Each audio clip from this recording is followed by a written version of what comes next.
Hello बच्चों, let's read this question and question says that match list 1 with list 2। List 1 हमारे पास दी anti microwaves की, list second है हमारे पास names.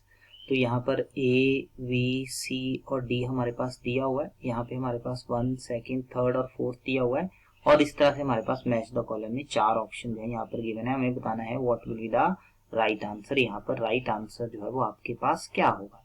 देखिए, सबसे पहले हम यहाँ पे बात करें तो सबसे पहले हमारे पास यहाँ पे आता है दैट इज अ की कंसेप्ट। तो सबसे पहले हम बात करेंगे यहाँ पे की कंसेप्ट की बात करेंगे।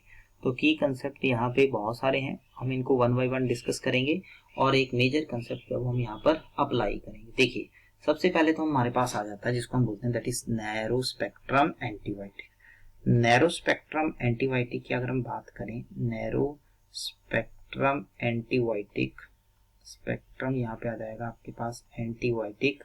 ये आपके पास क्या करते हैं, narrow spectrum antibiotics are used against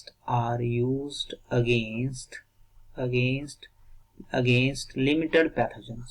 तो कुछ ही पैथोजन के अगेंस्ट जो है ये क्या की जाती है, नैरो स्पेक्ट्रम एंटीबायोटिक्स जो है वो यहाँ पे क्या की जाएगा, यूटिलाइज किया जाएगा। ओके, जैसे हमारे पास आ जाती है जिसकी हम बात करें, पेनिसिलिन आ जाती है हमारे पास, जेंटामाइसिन आ जाती है, ये एग्जाम्पल है। और ब्रॉड फॉर एग्जाम्पल इसकी हम एग्जाम्पल देते हैं, दैट इज हमारे पास आ जाएगा दैट इज पेनिसिलिन जो है वो हमारा इसका एक एग्जाम्पल है। पेनिसिलिन एक एग्जाम्पल यहाँ से आ जाएगा।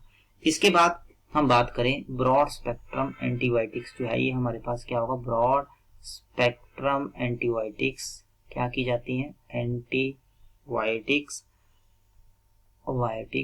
आर यूज्ड अगेंस्ट जो ब्रॉड स्पेक्ट्रम एंटीबायोटिक्स हैं, दे आर यूज्ड अगेंस्ट आपके पास आ जाएगा that is large number of bacteria, large number of यहाँ पे आपके पास आएगा पैथोजन, मतलब बहुत सारे पैथोजन के अगेंस्ट आपके पास क्या होगा, एक सिंगल ये जो है वो यूटिलाइज की जाती है। अब इसी कंसेप्ट को हम यहाँ पे अप्लाई करेंगे और फर्दर क्या करेंगे, सॉल्व करेंगे, साथ में हम अदर चीजों को भी कवर करेंगे। देखिए, पहला हमारे पास पूछा हुआ दैट इज नैरो स्पेक्ट्रम, यहाँ पे आपके पास आ जाएगा दैट इज एंटीबायोटिक। तो मैंने आपको एग्जांपल दी नैरो स्पेक्ट्रम एंटीबायोटिक्स की, क्या एग्जांपल है, यहाँ पे हमारे पास आएगा पेनिसिलिन। तो पेनिसिलिन क्या जाएगा, यहाँ पे आपके पास बनेगा PINI, यहाँ से आपके पास बनेगा पेनिसिलिन, ये आपके पास आ गया दैट इज जी।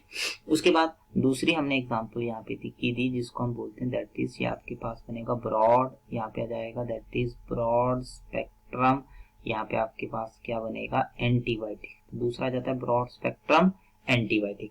अगर हम ब्रॉड स्पेक्ट्रम एंटीबायोटिक की बात करें तो ये हमारे पास आ जाएगा जिसको बोला जाता है दैट इज क्लोरा एम्पिनिकोल। तो ये आपके पास आ जाएगा दैट इज क्लोरा एम्पिनिकोल, ये ब्रॉड स्पेक्ट्रम एंटीबायोटिक्स है। तो देखिए, इसके हम देखें, ए के साथ हमारे पास जो है वो थर्ड मैच कर रहा है और डी के साथ फोर्थ, ए के साथ थर्ड और डी के साथ फोर्थ, और किसी ऑप्शन में डी के साथ फोर्थ नहीं है, इसका मतलब ये तो कैंसिल हो जाएंगे। तो आंसर तो हमारे पास ए ऑप्शन ही होगा।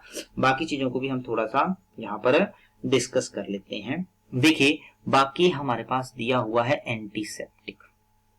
तो हमारे पास क्या जाएगा कि एंटीसेप्टिक क्या होते हैं, पहले तो हम थोड़ा सा ये देखते हैं कि एंटीसेप्टिक क्या होंगे। देखिए, एंटीसेप्टिक जो हैं ये हमारे पास ये क्या करते हैं, ये हमारे पास जो है ग्रोथ को जो हमारे पास बैक्टीरिया होते हैं उनकी ग्रोथ को क्या करते हैं, रोकते हैं। तो एंटीसेप्टिक बेसिकली क्या होते हैं, अगर हम इन्हें कहें तो इन्हें कैसे डिफाइन किया जा सकता है, which is used to slow the growth of, आप बोलते हैं which is used to slow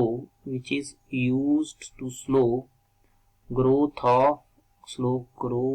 of आपके पास आ जाएगा that is infectious microorganism. तो ये आपके पास क्या करते हैं, जो इन्फेक्शियस माइक्रो ऑर्गेनिज्म है उनकी ग्रोथ को रोकते हैं। इन्फेक्शियस माइक्रो ऑर्गेनिज्म की ग्रोथ को क्या करेंगे, यहाँ पे आपके पास स्टॉप करेंगे। तो इसकी हम बात करें, जो हमारे पास एंटीसेप्टिक है, एंटीसेप्टिक बी है, तो वी का हमारे पास यहाँ पे एग्जांपल आ जाएगा दैट इज ये आपके पास बनेगा फुरासिन। फुरासिन जो है इसका एक एग्जांपल है। लास्ट में हमारे पास आ जाता है डिसइंफेक्टेंट। डिसइंफेक्टेंट क्या होते हैं, ये हमारे पास नॉन लिविंग ऑर्गेनिज्म पे अप्लाई किए जाते हैं। तो डिसइंफेक्टेंट क्या होंगे, नॉन लिविंग ऑर्गेनिज्म पे अप्लाई किए जाएंगे। तो ये भी माइक्रो ऑर्गेनिज्म की ग्रोथ को स्टॉप करते हैं, लेकिन हाई कंसंट्रेशन होती है। इसका एग्जांपल यहाँ से आ जाएगा, दैट इज सल्फर डाइऑक्साइड। तो यहाँ से हम देखें final answer is A option. I hope you understand it well. Best of luck.